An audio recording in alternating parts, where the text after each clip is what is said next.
Karena para kiai-kiai, para ustadz ini memiliki tanggung jawab kepada umat, tanggung jawab kepada Allah. Ya, dan kata juga beliau kan juga harus sampaikan kebenaran walaupun meskipun itu pahit. Nah, jadi apalagi sudah kita melakukan perjuangan pergerakan. Yang ketiga kalinya ciri daripada duriah Nabi, anfa'uhum linnas, bermanfaat untuk semua manusia, bukan manfaatin. Dan inayah Allah Ta'ala, kami para kiai dan asatid Kabupaten Bandung Barat menyatakan hal-hal berikut. 1. Pernyataan. Kami menyatakan bahwa bernasab Ba'alawi sebagai keturunan Nabi Muhammad SAW tidak tersubti. Kesimpulan ini didasarkan atas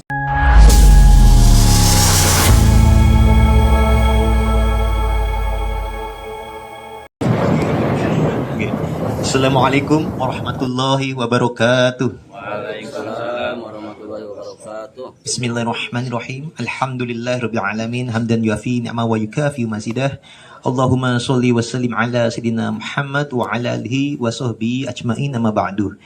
Yang kami hormati, kami muliakan Kiai Sohibul Bait, Kiai Haji Ali Sururi, dan juga Kiai Deden tadi disebutkan, dan juga Kiai Mas Panji ya, dari PCNU ya. Abi Pak Amang Hilman. Dan Kiai Amang Hilman. Dan hapunten sadulur sadayana para kiai, para asatid se-Kabupaten Bandung Barat. Hapunten belum bisa sebut nama satu-satu tanpa mengurangi rasa hormat. Salam takzim, salam silaturahim. Alhamdulillah, wasyukurillah kita bisa berkumpul di sini di Kabupaten Bandung Barat. Dan Abdi juga telah membaca ini, Masya Allah, tentang draft pernyataan sikap Kiai dan Asatid Kabupaten Bandung Barat tentang nasab Ba'alawi. Ini Masya Allah, Subhanallah, luar biasa sekali. Draft rancangan ini tadi juga sudah disampaikan tentang adanya pernyataan, penolakan, dan himbauan kepada masyarakat. Dan kami bersyukur dan menyambut baik tentang adanya pernyataan sikap dari para Kiai, para Asatid, karena ini merupakan bentuk ibadah amar ma'ruf nahi mungkar. Dan ini apalagi setelah para kiai juga sudah menyampaikan, ini bukan suatu bentuk yang kadang-kadang kita disalahfahami, difitnah, seakan-akan tuh iri, dengki, hasad kepada para habib atau benci kepada para habib. Padahal bukan demikian, tapi ini merupakan bentuk amar ma'ruf nahi mungkar, karena para kiai-kiai, para ustadz ini memiliki tanggung jawab kepada umat, tanggung jawab kepada Allah. Ya, dan kata juga beliau kan juga harus sampaikan kebenaran walaupun meskipun itu pahit. Nah, jadi apalagi sudah kita melakukan perjuangan pergerakan dari Kiai Imad itu dari Oktober 2022 sudah menuliskan kajian tesis ilmiah, 2023 sudah mulai viral, dan ini terus perlu perjuangan bersama. Tidak bisa hanya Kiai Imad sorangan baik, tidak bisa hanya saya saja, tapi perlu perjuangan bersama-sama. Karena ini demi kemaslahatan umat Nabi Rasulullah Muhammad SAW, umat Islam se-Nusantara. Bahkan nggak cuman umat Islam saja, tapi juga bahkan bangsa Indonesia. Karena kita melihat ini pergerakan kubu sana itu merendahkan para kiai, merendahkan pribumi, merendahkan anak bangsa. Martabat bangsa juga ikut direndahkan. Jadi ibaratnya penjajahan gaya baru secara spiritual, kultural, rasial, finansial, bahkan juga cabul juga kepada wanita-wanita kita, dan cabul sial gitu. Bahkan ada yang ketangkep itu kan kemarin, jadi predator seksual itu. Jadi kalau dulu penjajahannya secara politik itu sudah, kalau dari penjajah Belanda, politik ekonomi. Nah, ini penjajahan gaya baru, sedangkan founding father kita kan dalam pembukaan UUD 45 itu baru mengantarkan anak bangsa ini ke depan pintu gerbang kemerdekaan. Jadi kita sebagai penerus founding father kita punya tanggung jawab untuk benar-benar memerdekakan dan membawa masuk, bukan hanya di depan gerbangnya saja, tapi masuk ke pintu gerbang kemerdekaan supaya anak bangsa kita menjadi tuan rumah di negeri sendiri yang merdeka. Nah, dari gangguan penjajahan etnis-etnis lain yang kalau mereka memang mau menjadi warga negara yang berbaur, menjadi sederajat, silakan. Tapi nyatanya, faktanya, mereka masih meneruskan rasial, fasis, dan juga pengkastaan. Nah, dan itu juga bertentangan dengan agama Islam itu sendiri. Karena dalam agama Islam itu diajarkannya inna akramakum indalu atqakum. Jadi yang mulia di sini itu adalah yang bertakwa, bukan yang karena nasabnya. Nah, sedangkan kalau masalah nasab, Rasulullah juga bersabda bahwasanya pelajarilah dari nasabmu sesuatu yang dapat membantumu menghubungkan silaturahim. Jadi sekedar itu saja. Bukan untuk dijadikan nasab itu menjadikan merasa mulia, kemudian merendahkan dan menghinakan yang lain. Nah, sedangkan mereka jelas dalam dakwah-dakwah mereka merendahkan, bahkan menyatakan barang siapa yang berguru kepada satu habib bodoh lebih utama daripada berguru kepada 70 kiai yang alim. Ini sudah bertentangan dengan agama Islam Rasulullah itu sendiri. Nah, tadi juga kiai juga sudah menyampaikan ada 38 kesesatan para habib. Nah, itu saja dari kesesatan tersebut sebenarnya sudah masuk 5 dari 10 kriteria sesat MUI sebenarnya. Nah, tapi sayangnya MUI belum berani, masih perlu dorongan dari kita-kita. Makanya ini perlu dorongan bersama-sama para yai, para ustadz. Jadi di Indonesia ini kalau misalkan dukungannya lemah itu gampang sekali dinyatakan sesat. Jadi sebenarnya MUI itu punya 10 kriteria sesat para yai, para ustadz.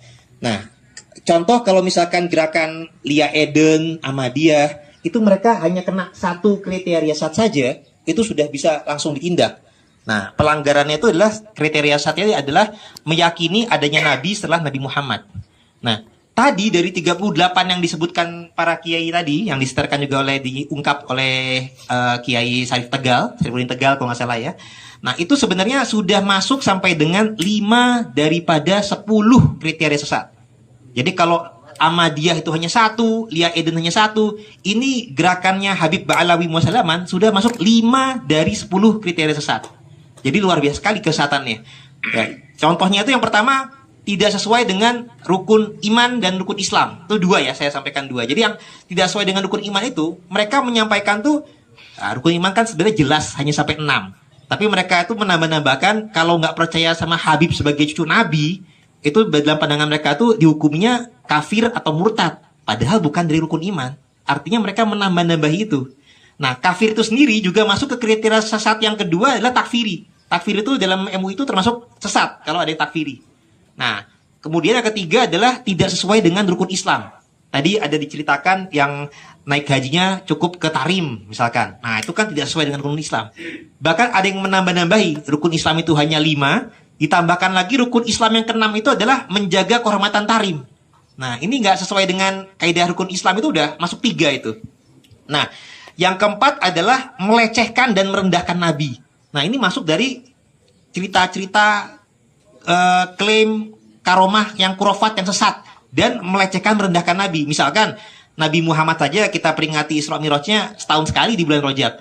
Ini mereka sampai mengklaim leluhur mereka Fakih Muqaddam Mi'rajnya 70 kali per hari dengan kambingnya. Wah. Jadi itu mengalahkan mukjizat Nabi Muhammad. Padahal dia itu mukjizat yang paling utama di antara para nabi yang lain. Ini dikalahkan, direcehkan. Nah, udah gitu yang seperti tadi ada disampaikan, untuk Allah saja, untuk menurunkan bencana, itu perlu dapat ACC dari wali kutub yang Habib Ba'alawi. Nah, itu sebenarnya sudah melecehkan, merendahkan Allah bahkan. Bahkan para nabi saja dalam Quran itu hanya diberikan informasi saja, tidak sampai harus dapat ACC.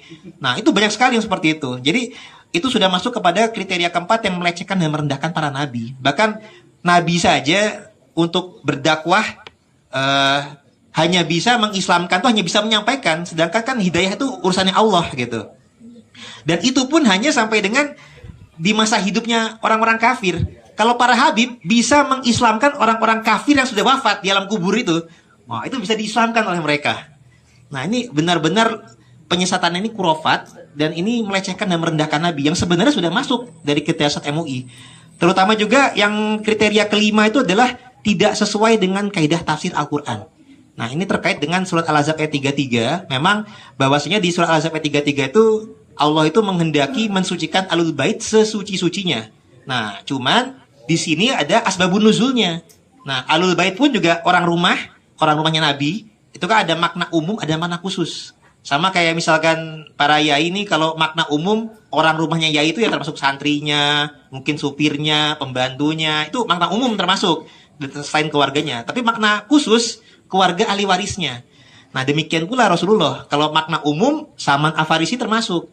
Tapi kalau Ahlul Bait makna khusus yang disucikan oleh Allah sesuci-sucinya, itu kan ada asbabun nuzulnya para yai. Nah itu hanya dikhususkan kepada alul kisah, yaitu Rasulullah, Imam Ali, Sayyidah Fatimah Zahra, Imam Hasan dan Imam Husain. Mereka itulah yang dikhususkan, disucikan sesuci-sucinya. Bahkan ketika ayat tersebut turun di rumah istri Rasulullah Ummu Salamah itu tidak termasuk dari, walaupun istri Nabi sendiri, tapi dia termasuk dijadikan sebagai alul bait yang dikhususkan, disucikan sesuci-sucinya, yang Rasulullah dengan selimut atau kisahnya tersebut nggak termasuk. Nah jadi artinya ada makna khusus. Tapi para Habib alaihi wasallam menafsirkannya itu bahwa saya sampai dengan diri mereka itu disucikan sesuci-sucinya. Jadi mereka tuh salah fahamnya lagi, salah tafsirnya. Yang aslinya itu kan mereka-mereka yang disucikan ini disucikan tuh dari, untuk berbuat dosa pun mereka dijaga, dihindarkan. Tapi kalau para Habib menyatakan tuh semaksiat apapun, tapi karena nasabnya mereka akan tetap husnul khotimah. Jadi itulah yang menyebabkan Habib-habib saat ini tuh ada yang sampai predator nasab, predator seksual, ada yang sampai membelokkan nasab, ada yang sampai apalagi dusta dan lain-lain, itu nggak ada takutnya. Karena mereka punya keyakinan karena nasabnya itu apapun yang terjadi, semaksiat apapun, mereka akan tetap husnul khotimah. Itu karena salah tafsir dari ayat tersebut. Padahal ayat tersebut tuh bukan untuk para ahlul bait Nabi. Dan mereka juga menyampaikan tuh barang siapa umat yang mau mengkoreksi mereka itu bagikan iblis. Itu yang menyampaikan Habib Novel Al-Aidrus. Ini pun juga menyalahi Rasulullah, karena Rasulullah juga bersabda, andai Fatimah putriku mencuri, akan kupotong tangannya. Artinya turunan Rasulullah yang asli, generasi pertama, andai kata salah melanggar hukum, itu harus ditindak. Nah ini yang mengaku-ngaku cucu Nabi ribuan tahun kemudian, nasabnya nggak terbukti secara ilmiah, tapi kalau berbuat salah, umat tidak boleh mengkoreksi mereka. Kalau mengkoreksi mereka tuh malah disampaikan mereka bagikan iblis. Nah, tentunya umat jadinya kan takut kualat karena cinta Rasulullah, husnuzon kepada cucu Nabi. Nah, takut kualat. Nah, inilah kenapa ketika itu saya sama Kimat itu juga mulai berjuang ini, tidak cukup kalau hanya mengkritik dari kelakuan Habib yang salah, atau hanya menahi mungkar dari kesesatan-kesesatan mereka. Tapi memang harus dari akarnya itu adalah membongkar kepalsuan nasab mereka. Nah, jadi ini bukannya kami, ya betul, ini yang ketiga ini dari pernyataan ini betul sekali sudah dinyatakan oleh para kiai. Jadi bukannya kami karena mereka salah maka kami palsukan nasab, ya bukan. Tapi kami ungkap kepalsuan nasab mereka demi nahi mungkar untuk mencegah kemudaratan yang lebih besar. Nah, jadi bukan karena mereka sesat sehingga atau kami nggak suka dengan kelakuannya maka kami menolak nasabnya, bukan. Tapi karena mereka ini melakukan namanya kemungkaran-kemungkaran, latar belakangnya itu kesombongan akan nasabnya, sehingga nasabnya kita teliti. Nah ketika ketahuan palsu kami ungkap supaya kedepannya tidak ada lagi atau mengurangi atau mencegah para Habib, para Balawi yang berbuat mungkar mengandalkan nasabnya. Dan supaya masyarakat umat itu, andai kata ada Habib yang baik, yang berilmu tinggi, dihormati, silahkan karena ilmunya atau akhlaknya, bukan karena nasabnya. Karena kalau memandang lihat dari nasabnya, ini bisa menjadi suatu hal yang mereka akan terus sombong, dan masyarakat kita akan selalu terjajah dari sisi baik sangka pada nasabnya.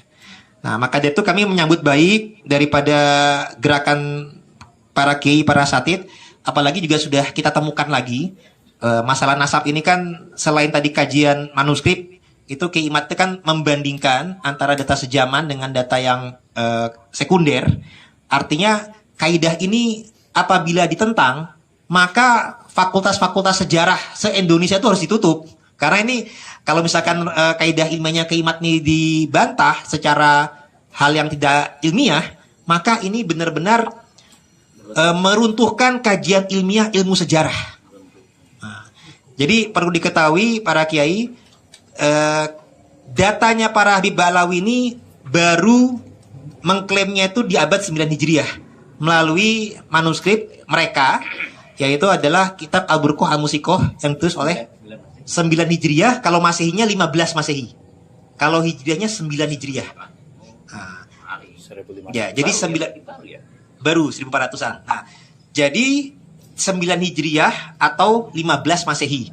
Itu mereka baru mulai berasumsinya itu oleh Ali bin Abu Bakar As-Sakron dalam kitab Al-Burqah Al-Musikoh, berasumsi leluhurnya beliau yang bernama Ubaid ya, awalnya Ubaid. Nah, dia berasumsi Ubaid ini adalah alias Ubaidillah alias Abdullah. Kalau di Burqah itu Abdullah.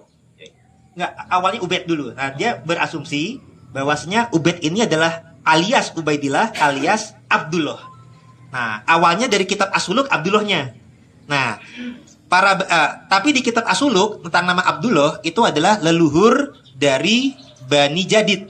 Nah, Ba'alawi, Ali bin Abu Bakar As-Sakron, mulai berasumsi leluhurnya mereka yang bernama Ubaid adalah alias daripada Ubaidillah alias daripada Abdullah tersebut. Nah, Bani Jadid dan Bani Ba'alawi ini sebenarnya sama-sama salah dalam artian tidak sesuai dengan data yang lebih tua, dengan data sejaman atau data primer. Nah, jadi kalau zaman dulu kita belum meneliti data yang lebih tua, bolehlah kita menggunakan prasangka husnuzon. Bolehlah kita menyebutnya praduga tak bersalah.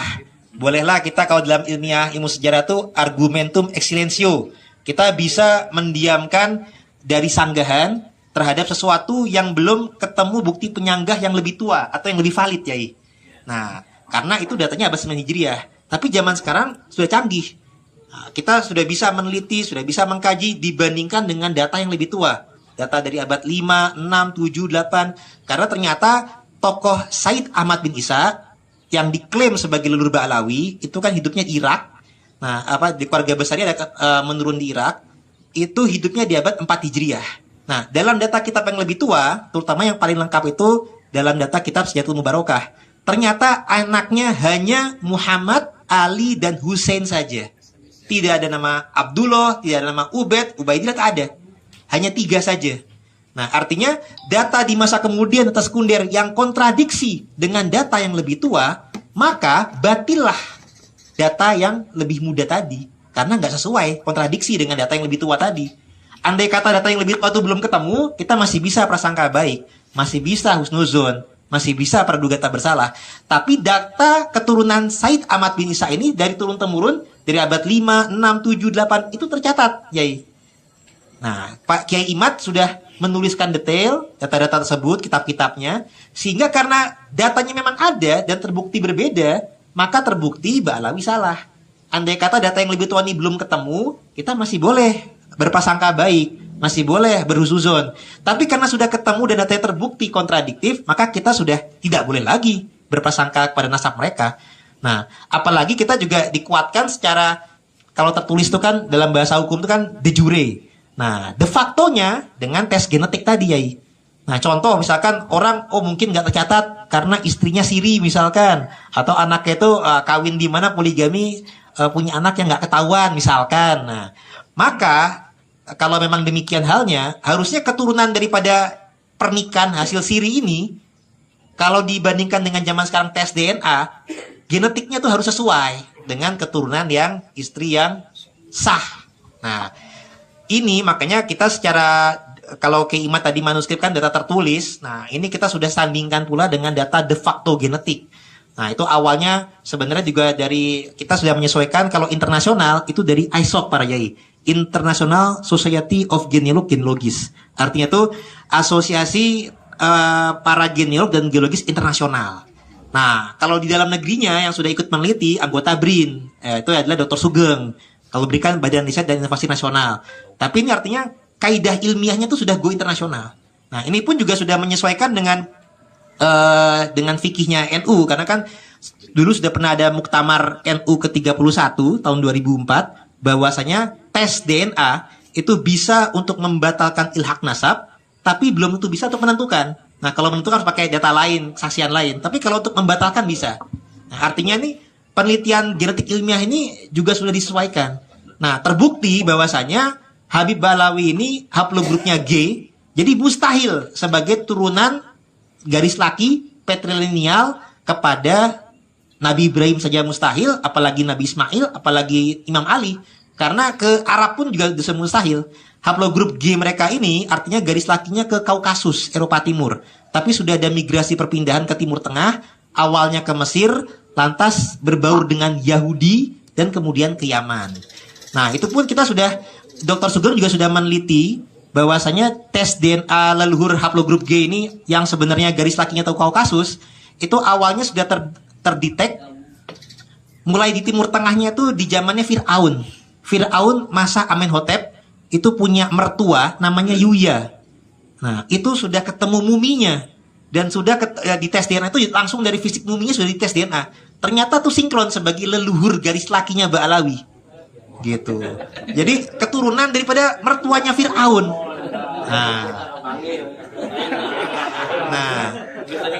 Nah, dalam ilmu sejarah, dalam ilmu sejarah juga tuh para yai, dari zaman Firaun ini, mulai dari zaman Nabi Yusuf sampai dengan zaman Nabi Musa, nah itu sudah ada pembauran antara orang Mesir dengan Yahudi. Kan Yahudi kan sebenarnya adalah keturunan daripada Nabi Yakub bin Nabi Ishak bin Nabi Ibrahim. Nah, tapi mulai masuk ke Mesirnya itu mulai anaknya Nabi Yakub, Nabi Yusuf.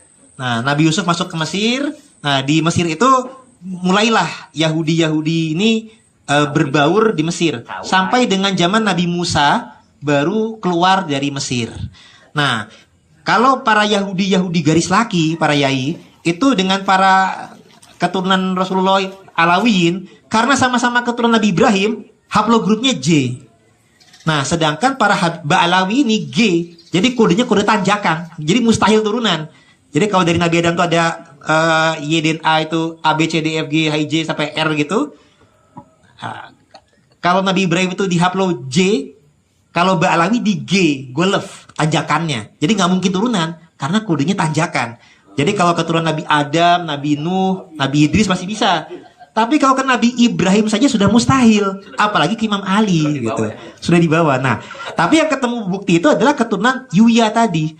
Nah, dari Yuya berbaur dengan Yahudi garis perempuan. Karena kalau Yahudi itu ada Yahudi garis laki, ada garis perempuan. Kalau Yahudi garis laki itu disebutnya Yahudi Kohenim. Nah, itu mereka sama-sama haplogrupnya sama-sama J, para yai. Tapi mereka ini G, karena sudah ada pernikahan garis perempuan. Jadi ada yang menikahi wanita Yahudi, pindah ke agama Yahudi, berbaur di sesama agama Yahudi. Nah, contohnya itu kalau dalam kisah Nabi Musa itu Samiri. Samiri ini adalah salah satu Yahudi garis perempuan yang terahnya ini ke Kaukasus, yang terah Yuya tadi. Inilah yang sudah berbaur. Nah, dari golongan-golongan Yahudi garis perempuan ini nantinya ada yang pindah ke Yaman. Begitu para yai. Dan bukti yang saya sampaikan ini juga kita sudah ada data dari jewisdna.net bahwasanya para Ba'alawi itu Jamalul Lail yang bermarga Jamalul dan Asegaf itu memang diakui oleh pakar genetik Yahudi itu sendiri. Jadi bukan kami yang mengyahudikan mereka, tapi mereka diakui sebagai turunan Yahudi tapi garis perempuan. Nah, itu di Jewis DNA, haplonya G. Nah, kita alhamdulillah ketemu bukti data baru lagi, buku di tulisan internasional itu membahas tentang penyusupan Yahudi di kalangan umat Islam.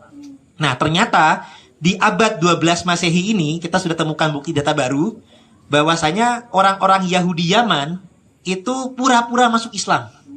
Nah, nanti datanya kapan-kapan kita akan sebarkan juga nih, intinya umumnya dulu, bukti datanya sudah tertulis, ini yang meneliti orang luar. Jadi mereka meneliti penyusupan orang-orang Yahudi di tubuh umat Islam. Nah, ini termasuk di Yaman. Ternyata mulai di pura-pura masuk Islamnya itu adalah di abad 12 Masehi. Nah, ini juga menjadi tepat karena apa? Para Ba'alawi ini kan mulai ngaku-ngaku cucu Nabi itu di abad 15 Masehi atau 9 Hijriah. Nah, berarti ada hubungan yang sinkron. Nah, kalau misalkan yang Yahudi Yaman ini masuk Islamnya itu abad ke-12 tapi lebih nggak sesuai. Nah, ini mungkin kita nggak kontradiksi, tapi ini abad 12 Masehi mereka masuk Islam, 3 abad kemudian baru kalangan Ba'alawi ini mengaku-ngaku cucu Nabi. Nah, tapi bukti bahwasanya mereka ini keturunan Yahudi adalah genetiknya sesuai, kemudian budaya tariannya sesuai, kemudian sifat rasis dan fasisnya sesuai. Nah, tadi juga sebenarnya ada kitab Ba'alawi juga yang menyampaikan orang-orang ajam itu bagaikan binatang. Nah, ini sesuai dengan kitab Talmud. bahwasanya orang di luar Yahudi itu juga bagaikan binatang.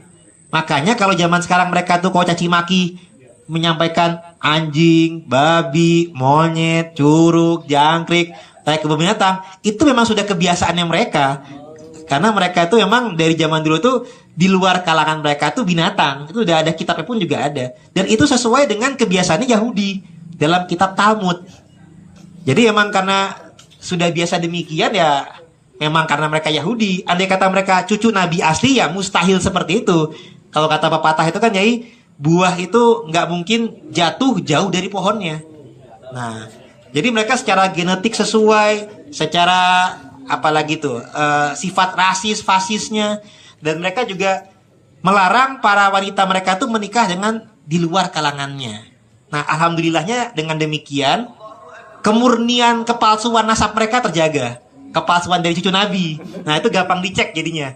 Andai kata mereka nikahnya campur dengan cucu Nabi asli, mungkin ketahuan dari genetiknya itu. Karena di tes DNA itu ada family match. Nah, mereka tuh ternyata family match-nya itu malah dengan Yahudi.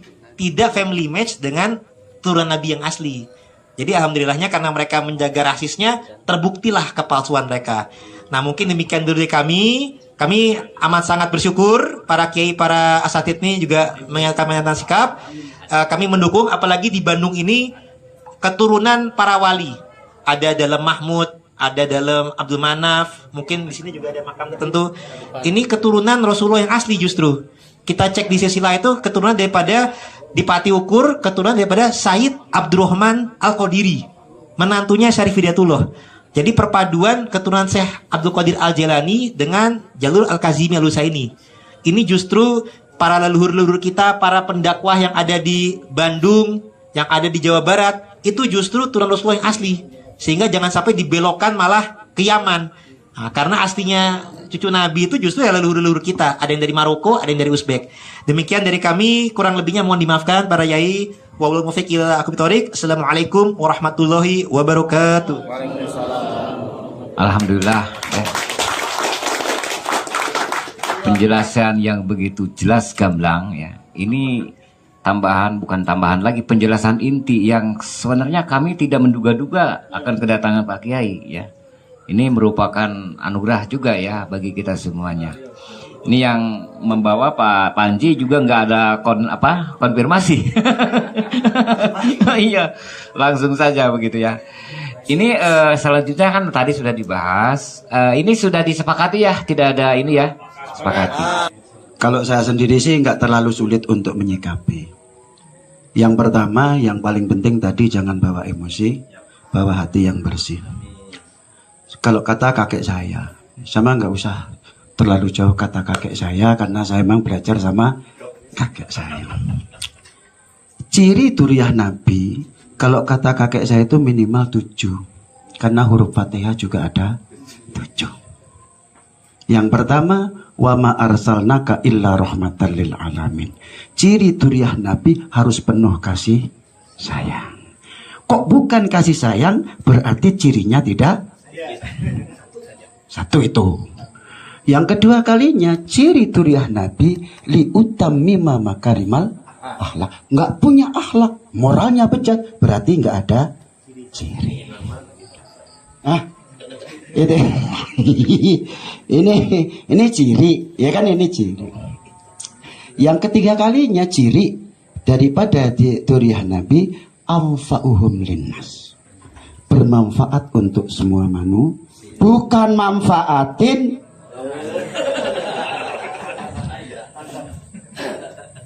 Terus apa enggak ini? Oh, udahlah segitu aja. Direkam itu, direkam ini. Udah direkam, ngapain direkam? Janganlah.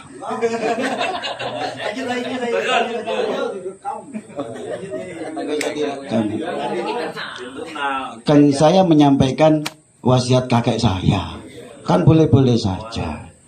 Yang keempat kalinya, jihad fisabilillah. Merasa gelisah, merasa sedih kalau agama ini dipermainkan. Namanya jihad fisabilillah. Kenapa anak cucu daripada Wali Songo seneng untuk bikin pondok pesantren karena merasa gelisah, merasa sedih atas agama dipermainkan. Nah, ini untuk menjawab. Nah, adapun yang kelima kalinya memiliki jiwa dermawan. Kayaknya sini tak kasih makan, Mang. Bukan minta. Padahal kemarin kata Mang nggak usah disiapin apa-apa, Gus. Orang makan duluan. Harusnya yang istighosah makan duluan. Untung kiai saya gitu. Selamat kiai. Kalau bukan kiai diusir itu. Ya. Terus adapun yang keenam kalinya haram menerima upeti. Ya pokoknya tidak menjadikan kiai sebagai ATM. Haram menerima upeti. Apapun alasannya. Yang paling terakhir 7 walad dolin. Yang paling terakhir yang ketujuh ini ciri. Kalau mobil Innova, Toyota dari kecil, dari tahun 82 ada cirinya tuh. Kok ternyata badannya Innova, kok cirinya Daihatsu? Kan nggak nyambung, nggak ada apa. Nah, yang ketujuh kalinya takut dan malu ketika dia diketahui oleh orang banyak bahwasanya dia duriyah Nabi Muhammad SAW. Takut dan merasa malu bukan di dalam diri aneh.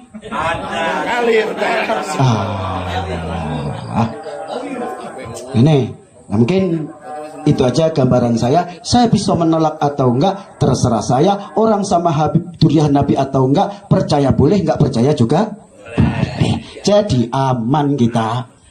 Dingin. Percaya silakan, enggak percaya juga silakan. Bagi saya enggak peduli, cuman saya itu menyikapi, oh ini kan aku ya udah biarin gitu aja. Tapi kalau kebablasan ya repot sendiri kita. Nah, makanya itu mungkin yang disampaikan oleh kakek saya, gitu aja. Bereslah, daripada kolan Nabi Muhammad, aduh takut repot kejauhan. Mungkin itu aja tambahan sedikit, monggo. Alhamdulillah, jawaban yang sangat luar biasa, bahkan tambahan dari kakeknya Gus luar biasa. Pada dasarnya semuanya itu punya dasarnya yang kuat, Gus, ya.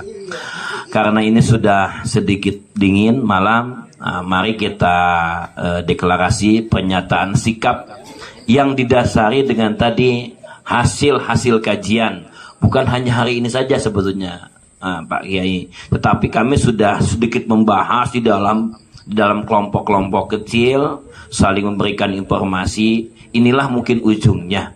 Oleh karena itu kepada para asatid, para kiai, untuk mohon berdiri untuk menyatakan sikap kita bagaimana di Kabupaten Bandung Barat ini terhadap Mbak Alwi. Harusnya bukan Mbak Alawi, punya Mbak Alwi. Assalamualaikum warahmatullahi wabarakatuh. Dengan hasil musyawarah di sore hari ini, pernyataan sikap Kiai dan Asatid Kabupaten Bandung Barat tentang nasab Baklawi. Bismillahirrahmanirrahim. Dengan memohon ridho dan inayah Allah Ta'ala, kami para Kiai dan Asatid Kabupaten Bandung Barat menyatakan hal-hal berikut.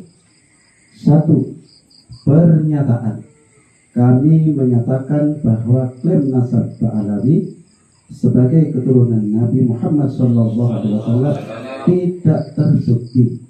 Kesimpulan ini didasarkan atas 1. Kajian manuskrip oleh Kiai Haji Imaduddin Usman. 2. Kajian filologi atau sejarah. Yang ketiga, hasil tes DNA yang menunjukkan bahwa mereka tidak memiliki kecocokan dengan DNA keturunan Rasulullah SAW, bahkan bukan berasal dari bangsa Arab. 2. Penolakan. Kami menolak 1. Upaya pemutarbalikan sejarah Islam dan sejarah Indonesia melalui pembuatan makam palsu, menggantikan nama pejuang, dan manipulasi sejarah lainnya. 3.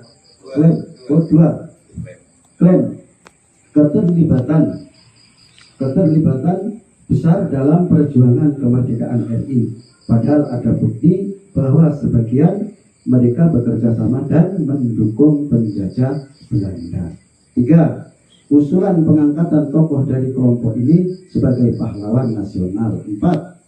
Penyebaran doktrin sesat melalui ceramah, tulisan, dan media online yang menyesatkan masyarakat awam. 5. Praktek jual beli agama atas nama Duriah Rasulullah SAW. 6. Menggunakan gelar Sayyid atau Sarif sebagai pengganti gelar Habib. 3. Imbau. Kami menghimbau masyarakat khususnya di Kabupaten Bandung Barat untuk tidak memberi panggung dakwah atau undangan kepada mereka. 2. Pemerintah dan aparat penegak hukum untuk menghentikan aktivitas mereka jika terbukti menyampaikan ujaran kebencian, fitnah atau provokasi yang mengganggu ketertiban masyarakat. 3. Agar penceramah dari kelompok ini atau siapapun atau kelompok kita sendiri, kalau seandainya salah, diproses hukum bila terbukti menyampaikan ujaran kebencian, fitnah, provokasi, terlebih jika pengikutnya membawa senjata tajam. Bandung Barat, 4 Mei 2025. Kiai dan Asatidz Kabupaten Bandung Barat. Assalamualaikum warahmatullahi wabarakatuh.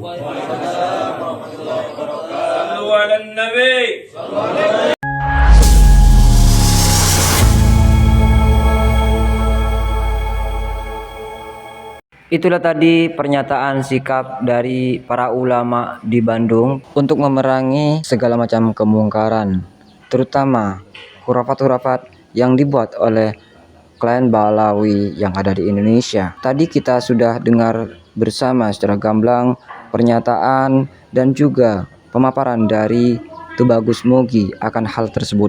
Bagaimana menurut pendapat teman-teman semua? Silahkan lanjut di kolom komentar.